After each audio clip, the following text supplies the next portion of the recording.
તમને જ્યારે સંપત્તિ મળે, તમને જ્યારે સુખ મળે, ત્યારે સુખમાં ભગવાનની સ્તુતિ કરો. ભગવાનને કહેજો કે હું લાયક નથી, આપે મને બહુ સુખ આપ્યું. આજે જગતમાં ઘણા જીવ દુઃખી છે. ઘણાને એવી ચિંતા છે રાત્રે ખાવાનું મળશે કે નહીં. આપણને તો ખાતરી છે ઘેર ગયા પછી તૈયાર માલ મળવાનો જ છે. હું સુખી છું. જગતમાં ઘણા જીવ દુઃખી છે. પ્રભુએ મને બહુ સુખ આપ્યું છે. તમને સુખ મળે, સંપત્તિ મળે તો ભગવાનને સાથે રાખજો. એકલો જે સુખ ભોગવે છે એ દુઃખી થાય છે. ભગવાનને સાથે રાખીને જે સુખ ભોગવે છે એ દુઃખી થતો નથી. સુખમાં ભગવાનની સ્તુતિ કરો, સુખમાં ભગવાનના ઉપકાર માનો. પ્રભુએ મારા ઉપર બહુ કૃપા કરી. મારી ભક્તિ બહુ જ ઓછી છે, પણ ભગવાનની મારા ઉપર કૃપા બહુ છે. મને બહુ સુખ આપ્યું છે. સુખમાં ભગવાનની સ્તુતિ કરો. તમારા જીવનમાં કોઈ દુઃખનો પ્રસંગ આવે, જીવનમાં કોઈ મોટી વિપત્તિ આવે, વિપત્તિમાં પણ પ્રભુનું વર્ણન કરો, ભગવાનના વખાણ કરો. દુઃખમાં ભગવાનના ઉપકાર માનો. કદાચ તમને એમ શંકા થશે, સુખમાં ભગવાનના ઉપકાર માનવા, સુખમાં ભગવાનની સ્તુતિ કરવી એ બરાબર છે, અતિ દુઃખમાં, અતિ વિપત્તિમાં ભગવાનના ઉપકાર કેવી રીતે માનવા? તમારા જીવનમાં ગમે તેવો દુઃખનો પ્રસંગ આવે, ગભરાશો નહીં. દુઃખ કોના જીવનમાં આવતું નથી. તમે સંતોના ચરિત્ર વાંચો ત્યારે તમને ખબર પડે છે સંતો પણ જીવનમાં અનેક વાર દુઃખી થયા છે. અને જ્યારે દુઃખી થયા છે ત્યારે જ સંસારનો મોહ છૂટ્યો છે અને પરમાત્માના પાછળ પડ્યા છે. દુઃખમાં જ્ઞાન થાય છે. ઘણા દિવસ પુસ્તકો વાંચવાથી જે જ્ઞાન થતું નથી એ જ્ઞાન દુઃખમાં અનાયાસે થાય. હું જેને માનતો હતો કે મારો છે એને દગો કર્યો, ભગવાન વિના મારું કોઈ નથી. દુઃખમાં જીવને અનુભવ થાય છે. સુખમાં જીવ સાથ આપે છે અને દુઃખમાં ભગવાન સાથ આપે. દુઃખમાં જે સાથે રહે તે ઈશ્વર અને સુખમાં જે સાથે રહે તે જીવ. ગમે તેવો જીવનમાં દુઃખનો પ્રસંગ આવે, ગભરાશો નહીં. વધારે તો શું, શ્રી રામ શ્રી કૃષ્ણ પરમાત્મા છે, આનંદ સ્વરૂપ છે. એમના જીવનમાં પણ દુઃખના પ્રસંગો આવે. રામ જાણે છે સીતાજી નિર્દોષ છે. અયોધ્યાની પ્રજા સીતા માતાની નિંદા કરવા લાગી. રામજીને સીતાજીનો ત્યાગ કરવો પડ્યો. કેવું દુઃખ થયું હશે. શ્રી કૃષ્ણ ભગવાનના જીવનમાં પણ દુઃખ છે, જે ઈશ્વર છે, અને એમના જીવનમાં પણ અનેક વાર દુઃખના પ્રસંગ આવ્યા છે. જે પરમાત્મા નિર્દોષ છે, માનો તો દોષથી ભરેલો છે. આપણા જીવનમાં દુઃખ આવે તે શું ખોટું છે? દુઃખ આવે ને તો સમજવું પાપનો હવે નાશ થવાનો. દુઃખ એ પાપને બાળવા માટે આવે છે. દુઃખ એ સુખ આપવા માટે આવે છે. દુઃખમાં ગભરાશો નહીં. દુઃખ તમારા ઘરમાં રહેવા માટે આવ્યું નથી, જવા માટે જ આવ્યું છે. દુઃખ એ તમને સુખ આપવા માટે આવ્યું છે. જીવનમાં ગમે તેવો દુઃખનો પ્રસંગ આવે, દુઃખમાં ભગવાનના ઉપકાર માનો. ભગવાનની બહુ કૃપા છે. મારા પાપ તો પહાડ જેવા છે. મને પ્રભુએ બહુ થોડી સજા કરી છે, મને સજા વધારે થવી જોઈએ. મારા ભગવાન બહુ દયાળુ છે. સુધારવા માટે પ્રભુએ સજા કરી છે. ભગવાન સજા તો કરે છે, બહુ દયા રાખીને સજા કરે. ન્યાયાધીશ ગુનેગારને સજા કરે છે ત્યારે નિષ્ઠુર હોય છે. માનવને સજા કરે ત્યારે એ નિષ્ઠુર થઈને સજા કરે. પરમાત્મા જીવને સજા તો કરે છે, બહુ દયાથી સજા કરે. ભગવાનનો એક નિયમ છે, જે જીવને સજા કરે છે ગુપ્ત રૂપે એની સંભાળ પણ રાખે. જેને સજા કરે છે એ જીવ સાથે જ ભગવાન રહે છે. મેં સજા કરી છે, હવે બહુ દુઃખી થવાનો છે. દુઃખમાં જીવ ભલે ભગવાનને ભૂલી જાય, ભગવાન એને ભૂલતા નથી. ભગવાન દુઃખમાં જીવ સાથે જ રહે છે. ગુપ્ત રૂપે એનું રક્ષણ કરે છે. જીવને ખબર પડતી નથી.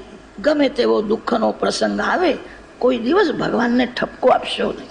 કેટલાક લોકો 2-4 કલાક ભક્તિ કરે છે, પણ એમના જીવનમાં કોઈ દુઃખનો પ્રસંગ આવે તો એમને ભગવાનમાં પણ કુભાવ થઈ જાય છે.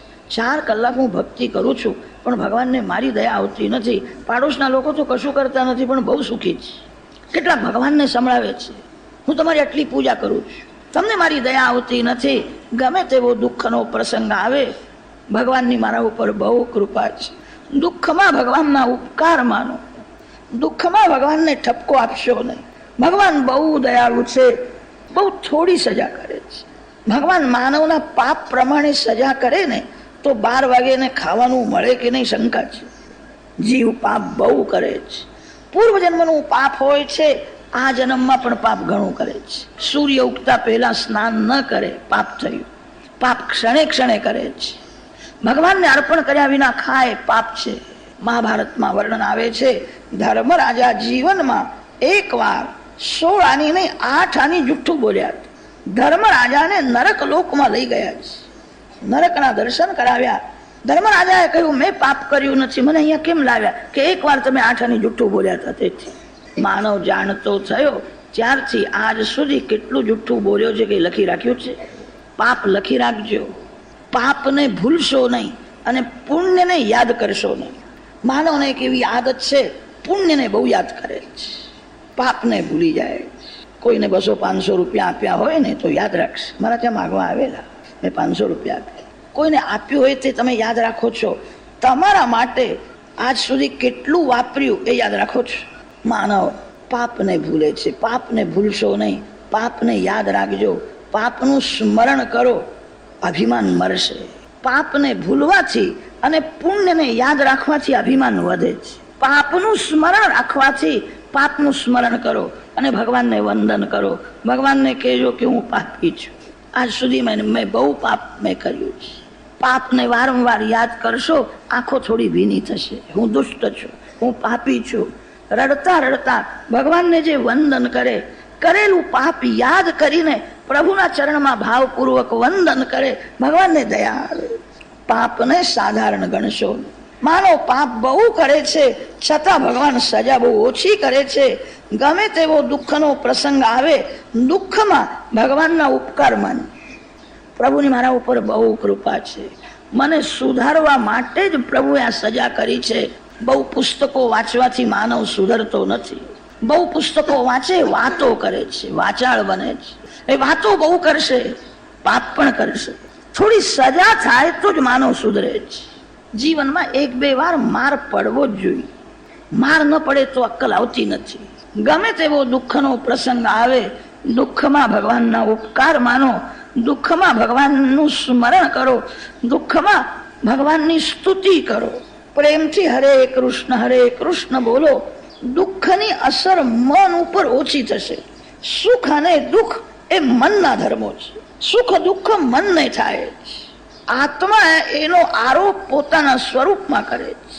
સુખ દુઃખ આત્માના ધર્મ નથી, મનના ધર્મ છે. મન માને તો સુખ છે અને મન ન માને તો દુઃખ છે.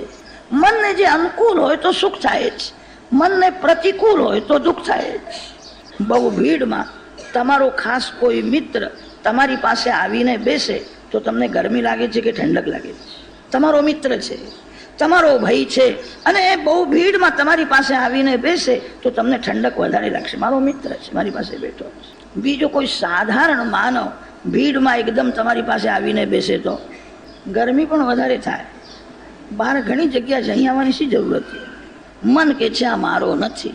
મનને પ્રતિકૂળ લાગે ત્યારે દુઃખ થાય છે, મનને અનુકૂળ લાગે તો સુખ થાય છે. સુખ દુઃખ મનના ધર્મો છે. રાતના 12 વાગ્યા છે, સૂતા હતા ને ખાસ કોઈ સંબંધીનો કાગળ લઈને 2-4 સાધુ 2-4 ગરીબ માણસો તમારા ઘેર આવે, ખાસ સંબંધીનો પત્ર લઈને આવે ને તો સ્વાગત તો કરવું જ પડે ને. કેટલીક માતાઓનું હૃદય શુદ્ધ હોય છે. કોઈ આવે ને એને પ્રેમથી ભગવત ભાવથી જુએ છે, પ્રેમથી જમાડે છે. કેટલાકનું હૃદય સંકુચિત હોય છે, એમને ગભરામણ થાય છે, હવે ફરીથી લોટ બાંધવો પડશે એવું લાગે છે. તે મહારાજને વિવેકથી પૂછે, મહારાજ દૂધ લેશો કે ચા લેશો? તે મહારાજે કહ્યું કે સવારથી કંઈ ખાધું નથી, અત્યારે રસોઈ બનાવો તો જમીશું. મન કહે છે કે આ મારો નથી, એના માટે રસોઈ કરવી પડે તો ત્રાસ થાય. પિયરથી એના 2 ભાઈઓ રાત્રે આવે તો સુખ થાય જ. ભાઈ કહે છે હું સવારે નાસ્તો કરીને ગાડીમાં બેઠો હતો, અત્યારે કંઈ ખાવાની જરૂર નથી, કે ના અવડે કરું છું. મન જ્યારે કહે છે આ મારો છે તો સુખ થાય છે. મન જ્યારે કહે છે કે આ મારો નથી ત્યારે દુઃખ થાય છે. આ સુખ અને દુઃખ ક્યાંથી ઉત્પન્ન થયું? મનની મમતામાંથી, અજ્ઞાનમાંથી સુખ દુઃખ ઉત્પન્ન થાય. ગમે તેવો દુઃખનો પ્રસંગ આવે, પ્રેમથી ભગવાનના નામનો થોડો જપ કરો, ભગવાનના ઉપકાર માનો, ભગવાનની સ્તુતિ કરો. દુઃખની અસર મન ઉપર બહુ ઓછી થશે. સુખ દુઃખ મનને થાય છે. દવાખાનામાં જ્યારે ઓપરેશન કરે છે, જે જગ્યામાં કાપવાનું હોય તે જગ્યામાં દવા લગાડે છે. અને તે દવાથી એ અંગને ભેરું કરે છે, પછી કાપે છે. માનવને ખબર પડતી નથી કે મારા શરીરમાં કોઈ શસ્ત્રક્રિયા કરે. એક દવામાં એવી શક્તિ છે કે તે દવાથી અંગ ભેરું થયા પછી શસ્ત્રક્રિયા કરે, કાપે, પણ દુઃખ થતું નથી. દુઃખમાં ભગવાનના ઉપકાર માનો, પ્રભુનું સ્મરણ કરો, હૃદય પ્રેમમાં થોડું પીગળે, હરે કૃષ્ણ બોલો, દુઃખની અસર મન ઉપર ઓછી થશે. ગમે તેવો દુઃખનો પ્રસંગ આવે, દુઃખમાં ભગવાનની સ્તુતિ કરો. સુખમાં સ્તુતિ કરે એ દુઃખી થતો નથી. દુઃખમાં જે ભગવાનની સ્તુતિ કરે છે એના મન ઉપર દુઃખની અસર બહુ થતી નથી. રાત્રે સૂતા પહેલા પણ ભગવાનની સ્તુતિ, સુખાવસાને, દુઃખાવસાને અને દેહાવસાને. દિવસમાં 3 વાર ભગવાનની સ્તુતિ કરવાની જરૂર છે. રાત્રે સૂતા પહેલા ગાદીમાં બેસીને થોડો ભગવાનના નામનો જપ કરો, ભગવાનને વારંવાર વંદન કરો, ભગવાનને કહેજો તમારી કૃપાથી આજનો દિવસ આનંદમાં ગયો. રાત્રે ભક્તિ કરવાની બહુ જરૂર છે. વૈષ્ણવ તેને કહે છે જે ભગવાન સાથે સૂઈ જાય, જે પરમાત્મા સાથે સૂઈ જાય એને કેવો આનંદ મળતો હશે. રાત્રે ભક્તિ કરો, રાત્રે ભગવાનના નામનો જપ કરો, ભગવાનની સ્તુતિ કરો. દિવસમાં 3 વાર પરમાત્માની સ્તુતિ કરવાની જરૂર છે. પ્રહલાદજી નરસિંહ ભગવાનના ગોદમાં વિરાજેલા છે. પ્રહલાદજી પરમાત્માની સ્તુતિ કરે છે. ભાગવતમાં સ્તુતિ અનેક વાર આવે છે. બ્રહ્માદય સુરગણા મુનયોથ સિદ્ધા સત્વૈકતાનમતયો અચસાં પ્રવાહૈ નારાધિતું પુરુગુણૈરધુનાપિ પિપ્રુઃ કિંતોષ્ટુમર્હતિ સમે હરિરુગ્રજાતે. આદિક દેવ વિશ્વામિત્રાદિક ઋષિ હજારો વર્ષો સુધી તપશ્ચર્યા કરે છે, ભગવાનના જલ્દી દર્શન થતા નથી. કદાચ દર્શન થાય તો ભગવાન કોઈને જલ્દી ગોદમાં લેતા નથી. આપે મને ગોદમાં લીધો, મારા માથે હાથ પધરાવ્યો, હવે હું નિર્ભય થયો.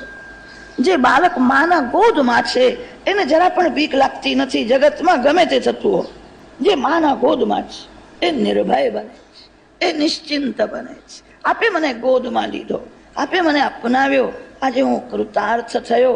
આજે મને એવું લાગે છે પ્રભુને પ્રસન્ન કરવા માટે બહુ પૈસા કમાવવાની જરૂર નથી. બહુ પૈસા કમાવે, મંદિરમાં બહુ ભેટ ધરે, બહુ અન્નદાન કરે એટલે ભગવાન એકદમ રાજી થઈ જાય છે. પૈસાથી તમે ગરીબને રાજી કરી શકશો. જે લક્ષ્મીપતિ છે, જે પરમાત્મા છે, એને પૈસાથી કોઈ રાજી કરી શક્યા નથી. પ્રાચીન કાળમાં જેટલા સાધુ સંતો થયા છે, ઘણા ભાગે બધા જ ભક્તો ગરીબ હતા. શ્રીમાન ભક્તો બહુ જ ઓછા છે.